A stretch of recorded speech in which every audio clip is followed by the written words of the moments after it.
नमस्कार, स्वागत आप सभी का। आपके साथ मैं हूं पुनीत और खबरों की करते हैं शुरुआत। सबसे पहले 15 सेकंड में डालते हैं खबरों पर नजर।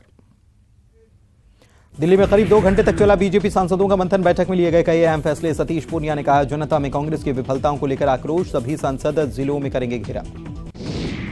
दिल्ली में गृह मंत्री अमित शाह से अरुण सावनी की मुलाकात। प्रदेश की विभिन्न राजनीतिक गतिविधियों पर हुई चर्चा। 25 मार्च को बस्तर आएंगे अमित शाह। रतलाम में अवैध कॉलोनियों पर प्रशासन का शिकंजा। जावरा में 6 कॉलोनाइजर्स पर एफआईआर के बाद 29 कॉलोनाइजर्स को किया गया चिन्हित। धार के इंदौर अहमदाबाद 4 लेन पर तेज रफ्तार बस ने भेड़ों के झुंड को मारी टक्कर। 21 भेड़ों की मौके पर मौत। सूचना पर पहुंची पुलिस जांच में जुटी। बागेश्वर धाम सरकार के हिंदू राष्ट्र बनाने के एजेंडे का कैलाश विजयवर्गीय ने किया समर्थन। बोले, भारत को हिंदू राष्ट्र बनाने के लिए ही पाकिस्तान को किया था भारत से अलग। धार में 16 सूत्रीय मांगों को लेकर दिव्यांगों ने निकाली पैदल रैली। दिव्यांगों के साथ सड़क पर बैठकर कलेक्टर प्रियंका मिश्रा ने सुनी उनकी समस्याएं, मांगे पूरी करने का दिया आश्वासन। जबलपुर में टैक्स वसूली पर तकरार। नगर निगम और उद्योगपतियों में ठनी। नगर निगम का आरोप, उद्योगपति नहीं दे रहे टैक्स। उद्योगपतियों का जवाब, जमीन लीज पर है। श्योपुर में बारिश और ओलावृष्टि ने बढ़े परेशानी। किसानों की खड़ी फसल बर्बाद। गेहूं चने की फसल को ज्यादा नुकसान। पड़वानी में सड़क हादसे में प्रधान आरक्षक की मौत। चौकी से घर लौट रहा था जवान। नवनिर्माण नहर के पास हुआ हादसा। पुलिसकर्मियों में शोक की लहर। बुरहानपुर में दामाद पर ससुराल पक्ष ने किया हमला। महाराष्ट्र के अमरावती से पत्नी को लेने आया था युवक। घायल दामाद जिला अस्पताल में भर्ती। इंदौर में अंतर्राज्यीय चोर गिरोह के 3 सदस्य गिरफ्तार। गिरफ्तार आरोपियों के कब्जे से लाखों के आभूषण जब्त। अब तक 70 से ज्यादा चोरी की वारदात को दिया था अंजाम। प्रदेश में बेहतर काम करने वाले अफसरों का होगा सम्मान। राज्य सरकार ने सम्मानित करने के लिए पुरस्कारों का किया ऐलान। प्रशासनिक कार्य में अधिकारी कर्मचारी को प्रोत्साहित करने के लिए दिए जाएंगे पुरस्कार। सीएम शिवराज सिंह चौहान पहुंचे विदिशा। खराब फसलों का लिया जायजा। राजस्व विभाग के अधिकारी भी रहे साथ। बारिश और ओलावृष्टि को लेकर सीएम शिवराज सिंह चौहान ने की प्रधानमंत्री से बातचीत। फसलों के नुकसान की दी जानकारी। किसानों को हर संभव मदद का भरोसा। पीएफआई केस में एटीएस ने पेश की पहली चार्जशीट। सभी 23 आरोपियों के देश विरोधी गतिविधियों में शामिल होने का आरोप। पीएफआई पर गृह मंत्री नरोत्तम मिश्रा का बयान। कहा, एनआईए ने बड़ी साजिश का किया पर्दाफाश। किसी भी तरह की साजिश करने वाले नहीं बचेंगे। सूरजपुर में 40 से अधिक छात्रा परीक्षा से वंचित। कॉलेज प्रबंधन पर गंभीर आरोप। थाने में दर्ज करवाया मामला। बलौदाबाजार में चोरी का माल खरीदने वाले 2 कारोबारी गिरफ्तार। भाटापारा से माल ट्रक में ले जाया जा रहा था भुवनेश्वर। बीच रास्ते में ही ट्रक से माल हो गया गायब। कवर्धा में भुरमदेव महोत्सव की धूम। लोक कलाकारों ने दी शानदार प्रस्तुति। छत्तीसगढ़िया गीत संगीत पर झूमे लोग। जांजगीर चांपा में चाकूबाजी से घायल युवक की बिगड़ी तबीयत। डॉक्टर्स ने बिलासपुर सिम्स किया रेफर। चूड़ी खरीदने के दौरान हुई थी चाकूबाजी। जगदलपुर के मां दंतेश्वरी मंदिर में नवरात्र की तैयारी पूरी। 3500 से ज्यादा जुलेंगे मनोकामना दीप। देश विदेश से भक्तों ने कटवाई रसीद। रायगढ़ में नहर प्रभावितों के मुआवजे के लिए लगेगा कैंप। नेतनागर में लोग कर रहे नहर बनाने का विरोध। खबरों को विस्तार से देखते हैं तो बारिश और ओलावृष्टि से मध्य प्रदेश बेहाल है। फसलों को भारी नुकसान हुआ जिससे किसान खासे परेशान हैं। लेकिन सीएम शिवराज किसानों के साथ हैं। विदिशा में सीएम ने खुद खेतों में जाकर फसलों का हाल जाना। इसके साथ ही किसानों के लिए कई बड़े ऐलान किए। देखिए जरा।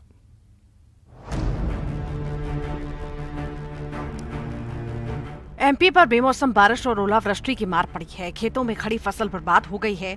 पर जब मामा साथ हैं तो फिक्र किस बात की।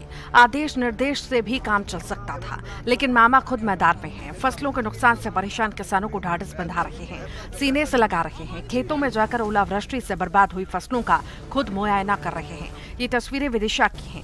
सीएम शिवराज ने यहां ओलावृष्टि से प्रभावित गांवों का दौरा किया और खराब फसलों का जायजा लिया। इस दौरान किसानों ने सीएम से अपनी समस्या बताई।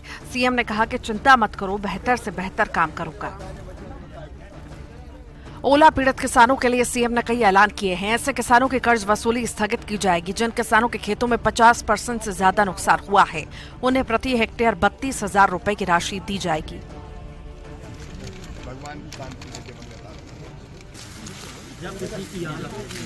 देख रहा हूँ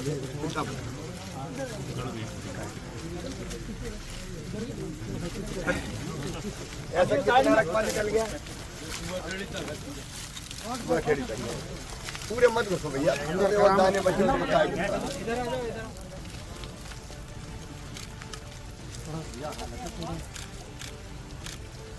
ये ओले पड़े मुर्गा के सेंटर में भैया कोई चिंता मत करियो रे, है ना। पूरा सर्वे करा के जहाँ नुकसान हुआ पूरी राहत दूंगा, बिल्कुल चिंता मत करेंगे आप। मैं संग हूँ, करेंगे सर, कोई चिंता मत करो। गणेश को ने छोड़ रहे थे, हाँ जहाँ हुआ है बस सबका। अब ये सर्वे होगा, कई जगह सर्वे चल रहा है, ईमानदारी से सर्वे होगा। कोई किसान ये चिंता ना करे कि मेरी अगर नुकसान हुआ तो फसल का सर्वे नहीं होगा। जहां फसल का नुकसान हुआ है हर खेत का सर्वे किया जाएगा और सर्वे भी मानवीय दृष्टिकोण से होगा।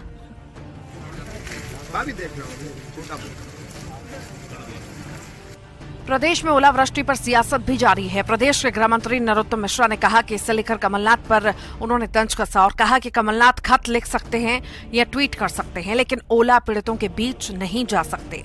जबकि सीएम ओला पीड़ितों के बीच गए हैं, गांव-गांव घूम रहे हैं। नरोत्तम मिश्रा ने कहा कि दिग्विजय हो या नेता प्रतिपक्ष, किसानों के बीच कोई भी नहीं जाता। उन्होंने इन पर सिर्फ घड़ियाली आंसू बहाने का आरोप लगाया। कमलनाथ जी खत ही लिख सकते हैं या ट्वीट कर सकते हैं, ओला पीड़ितों के बीच जा तो सकते नहीं। हमारे मुख्यमंत्री जी गए ओला पीड़ितों के बीच, गांव-गांव डगर डगर में हमारे मुख्यमंत्री घूम रहे हैं। हम लोग खुद होके आए हैं ओला पीड़ितों के बीच में। कि आपने देखा क्या कि दिग्विजय सिंह जी ओला पीड़ितों के वहां से निकल गए, 1 मिनट को रुके। कमलनाथ जी 1 मिनट को गए हो, नेता प्रतिपक्ष 1 मिनट को गए हो। कांग्रेस की कथनी और करनी में बहुत अंतर है।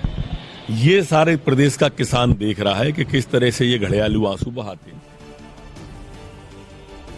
प्रदेश के ज्यादातर जिलों में पिछले 1 सप्ताह से बारिश और ओलावृष्टि का दौर जारी है। बारिश के साथ ही ओलावृष्टि भी हो रही है। इस बेमौसम बारिश और ओलावृष्टि से किसानों के लिए मुश्किलें खड़ी हो गई है, फसल चौपट हो गई है। प्रधानमंत्री को भी सीएम ने हालात की जानकारी दी और किसानों को हर सहायता का भरोसा दिया। सर्वे करा के जहाँ नुकसान हुआ पूरी राहत दूंगा, बिल्कुल चिंता मत करो। Bureau report, news 18। छत्तीसगढ़ में धर्मांतरण पर सियासत जारी है। जगदलपुर में हुई घटना के बाद बीजेपी का दल भेजरीपत पहुंचा। पार्टी के नेता प्रदेश सरकार पर धर्मांतरण को संरक्षण देने के आरोप लगाने लगे, जबकि सरकार कह रही है कि प्रदेश में धर्मांतरण हो ही नहीं रहा है। धर्मांतरण पर सियासी घमासान मचा हुआ है, देखिए।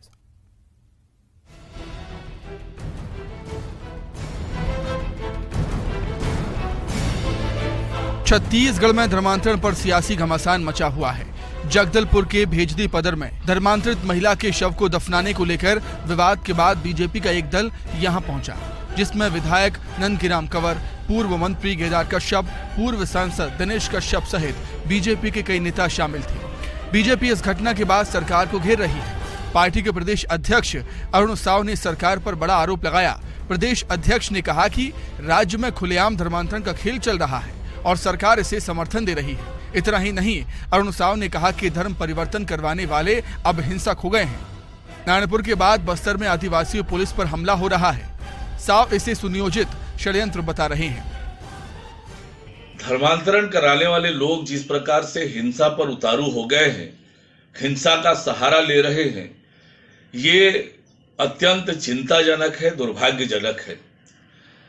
राज्य सरकार के संरक्षण में खुलेआम धर्मांतरण का खेल चल रहा है और ये धर्मांतरण कराने वाले लोग नारायणपुर के बाद अभी थाना परपा के भेजरी पदर में जिस प्रकार से आदिवासी समाज के ऊपर हमला किया, पुलिस पर हमला किया, ये छत्तीसगढ़ में शांति में खलल डालने वाला काम है।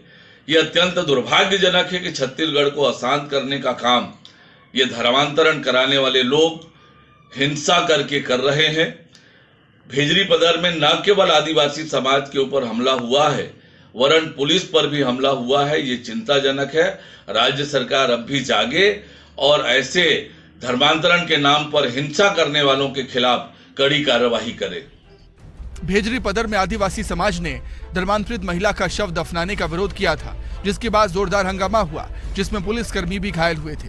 पूर्व मंत्री केदार कश्यप ने इसे लेकर सरकार पर आरोप लगाए और कहा कि बस्तर के लोगों को टारगेट किया जा रहा है, हिंसक घटनाएं हो रही हैं, पुलिस भी सुरक्षित नहीं है, जबकि सरकार ने चुप्पी साध रखी है।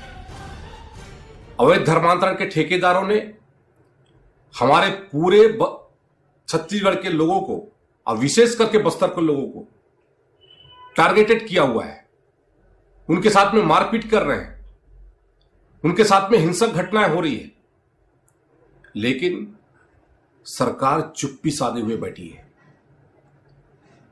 हिंसक घटनाएं इतनी आगे बढ़ चुकी है कि उसमें पुलिस के अधिकारी भी सुरक्षित नहीं है। सरकार की ये खामोशी इस बात को साबित करती है कि ये आदिवासियों के विरोधी हैं और इनकी जो निष्ठा है वो केवल और केवल सोनिया गांधी के प्रति है, राहुल गांधी के प्रति है।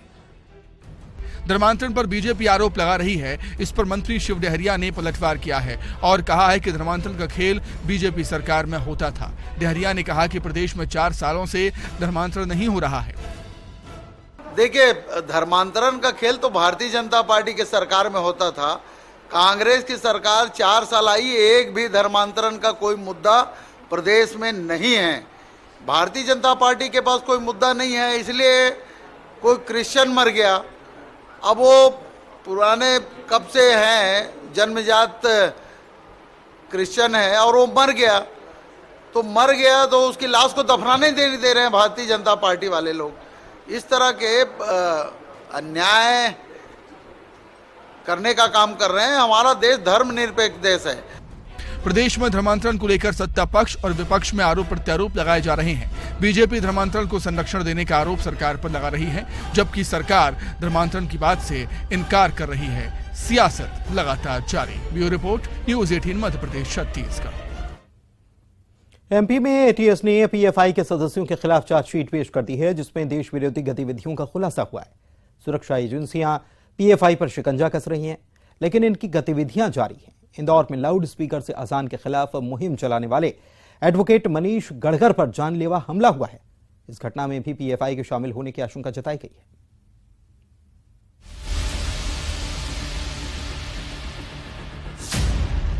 एमपी में पीएफआई नेटवर्क पर एटीएस का एक्शन जारी है। एटीएस ने इस मामले में पहली चार्जशीट पेश की है। 5000 पेज की चार्जशीट में एटीएस ने देश के खिलाफ साजिश का खुलासा किया, जिसमें 22 आरोपियों पर देश विरोधी गतिविधियों में शामिल होने का आरोप है। गिरफ्तारी के 179 दिन बाद चार्जशीट पेश की गई। एटीएस की रडार 100 से ज्यादा पीएफआई के सदस्य हैं। प्रदेश के गृह मंत्री नरोत्तम मिश्रा ने कहा कि किसी भी तरह की साजिश करने वाले नहीं बचेंगे। एटीएस ने बड़ी साजिश का भंडाफोड़ किया है। हमारी ने पीएफआई के 22 सदस्यों के खिलाफ में चार्जशीट पेश कर दी है कोर्ट के अंदर, और इस तरह की साजिश करने वाले कोई भी बचेंगे नहीं, इतना तय है। प्रदेश में पीएफआई पर शिकंजा कसा जा रहा है, लेकिन सुरक्षा एजेंसियों को अभी और सख्ती करनी होगी। इंदौर में लाउड स्पीकर से अजान के खिलाफ मुहिम चलाने वाले एडवोकेट मनीष गढ़गर पर जानलेवा हमला हुआ है। उन्होंने बताया कि सालों से हिंदुत्व के लिए काम कर रहे हैं, इसी वजह से उन पर हमला किया गया। इनका कहना है कि पीएफआई से जुड़े लोग हो सकते हैं। कैमरे एक्चुअल लगे नहीं, इस प्रकार की घटना अव्वल वकीलों के यहाँ पे कभी होती नहीं है, क्योंकि रात का समय था। उस समय सब आसपास की लाइटें वगैरह बंद थी और मैं भी उस समय पहुंचा ही था, तो 8:30 बजे लगभग हमारे यहाँ पे मेन रोड पे अंधेरा जैसा रहता है मल्हार आश्रम पे। पुलिस ने किन धाराओं में मामला दर्ज किया? पुलिस ने अभी मेरे से देहाती नालसी लेकर गए थे। अब वो पुलिस ने किन धाराओं में किया है वो तो पुलिस ही बता पाएगी। आपके साथ कुछ मारपीट भी हुई? मेरे साथ मारपीट वगैरह करी और मेरे ऑफिस का पूरे कांच वाँच फोड़ दिए थे। कांच फोड़ने के बाद में वो कांच उठा के मेरे ऊपर हमला भी करा गया कांच से, क्योंकि मैं अपने आप को बचाया। मैंने क्या, यदि नहीं बचाता मैं तो शायद हो सकता मेरे को खत्म कर देते। घटना के बाद सदर बाजार थाने में एफआईआर दर्ज कराई गई है। पुलिस आरोपियों की तलाश कर रही है। एडवोकेट पर हमले की बीजेपी के राष्ट्रीय महासचिव कैलाश विजयवर्गीय ने निंदा की। उन्होंने कहा कि ऐसी घटनाओं को बर्दाश्त नहीं किया जाएगा। नहीं, ऐसा बर्दाश्त नहीं करेंगे और इसी ताकतों को हम कुचल के रख देंगे। क्योंकि वैसा इसके पहले भी एक और हमला हुआ था, जिसमें वो हिंदू संगठन के युवाओं की जमानत कराने एक वकील पहुंचे थे, उनके ऊपर भी हमला किया था। इस प्रकार की ताकतों को इंदौर में पनपने नहीं देंगे, कुछ भी हो जाए। प्रतिबंध बाद भी popular front of India MP में सक्रिय है।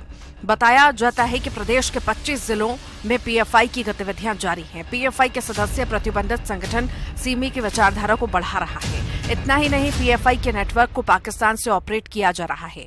श्योपुर, बुरहानपुर, इंदौर, उज्जैन और खंडवा जिले में पीएफआई के सदस्यों के लिए हॉटस्पॉट बन चुके हैं। बताया जा रहा है कि एमपी में बड़ी तादाद में पीएफआई के सदस्य बनाए गए हैं, जो ये सभी देश विरोधी गतिविधियों में संलिप्त हैं। प्रदेश में पीएफआई के नेटवर्क को ट्रैक करने के लिए एटीएस और एसटीएफ लगातार कार्रवाई कर रहा है।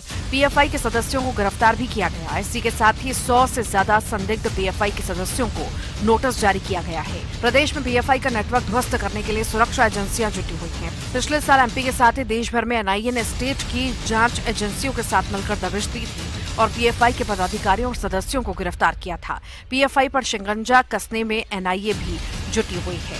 Bureau report, news 18। रायपुर नगर निगम का बजट पेश कर दिया गया है। बजट में सभी वर्गों को ख्याल रखा गया है और उनके ध्यान रखे जाने की बात कही गई, लेकिन विपक्ष बजट पर सवाल खड़े कर रहा है। इस पर रिपोर्ट देखिए।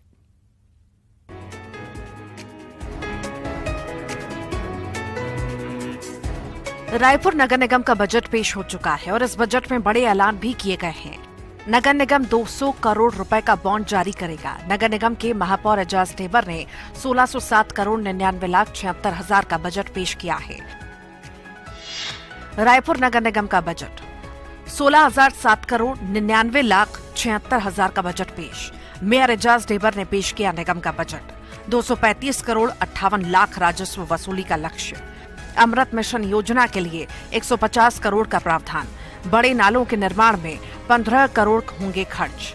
SC/ST वार्डों के विकास के लिए 8 करोड़ होंगे खर्च। नालों के पानी को किया जाएगा फिल्टर। खारून नदी में मिलने से पहले किया जाएगा फिल्टर। 2 करोड़ की लागत से ट्रीटमेंट प्लांट का निर्माण। पुराने अंडरग्राउंड सीवरेज सिस्टम को किया जाएगा ठीक। बजट में 1 करोड़ की राशि का किया गया प्रावधान।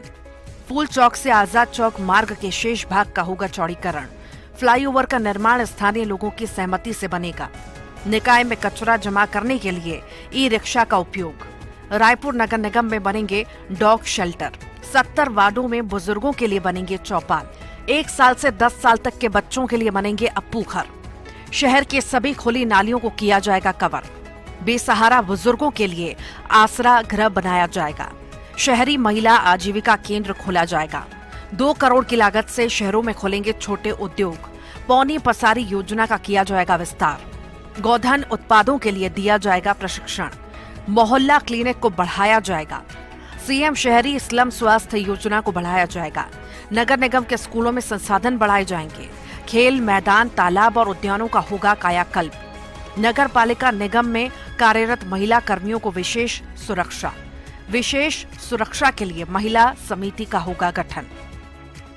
बजट में सभी वर्गों का ध्यान रखे जाने की बात महापौर एजाज ढेबर कह रहे हैं। इनका कहना है कि बजट में सभी चीजों को शामिल किया गया है। रोजगार की बात कही गई है। बच्चों से लेकर बुजुर्ग तक बजट में शामिल किए गए हैं।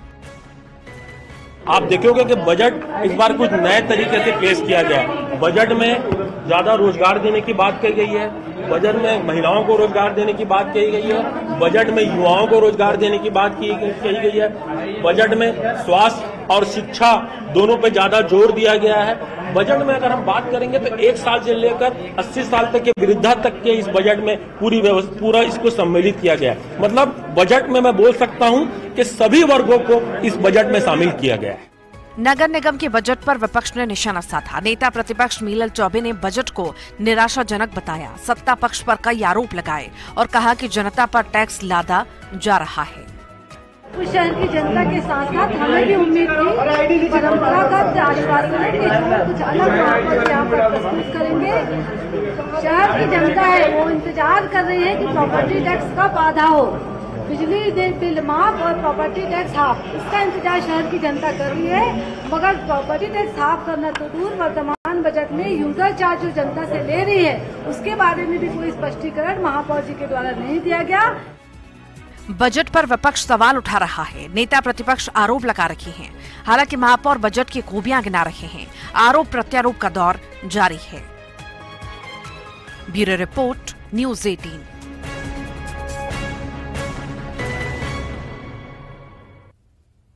और अच्छी खबर, आज से मध्य प्रदेश के देवास, बैतूल और विदिशा में जियो ट्रू 5G सेवा शुरू हो रही है। अब तक जियो मध्य प्रदेश, छत्तीसगढ़ के 25 शहरों में जियो ट्रू 5G लॉन्च कर चुका है।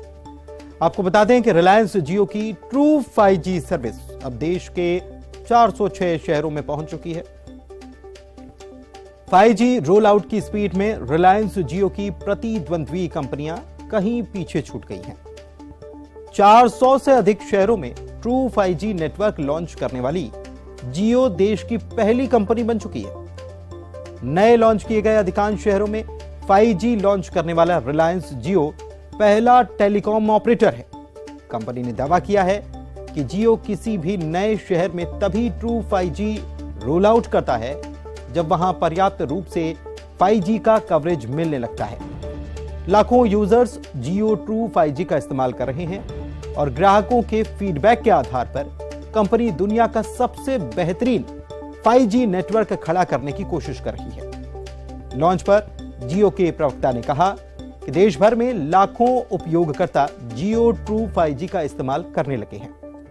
हमें विश्वास है कि हमारे नेटवर्क की ताकत ग्राहकों के जीवन को बेहतर बनाएगी। जियो अपनी ट्रू 5G का तेजी से विस्तार कर रहा है। देश के अधिकांश हिस्से को वे कवर कर चुके हैं। उन्होंने यह भी कहा कि यह हमारे लिए बेहद गर्व की बात है। नए जुड़े 41 शहरों में जियो उपयोगकर्ताओं को जियो वेलकम ऑफर के तहत आमंत्रित किया जाएगा।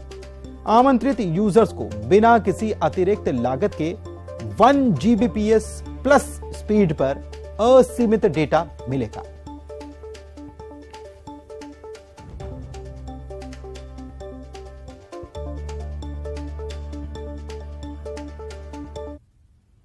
और इसी के साथ इस बुलेटिन में इतना ही। नमस्कार।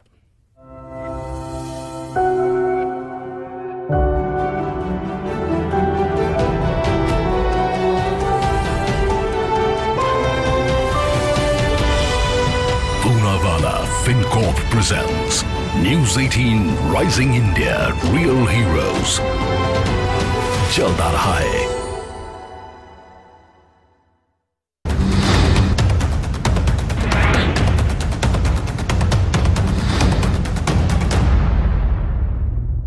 Headlines presented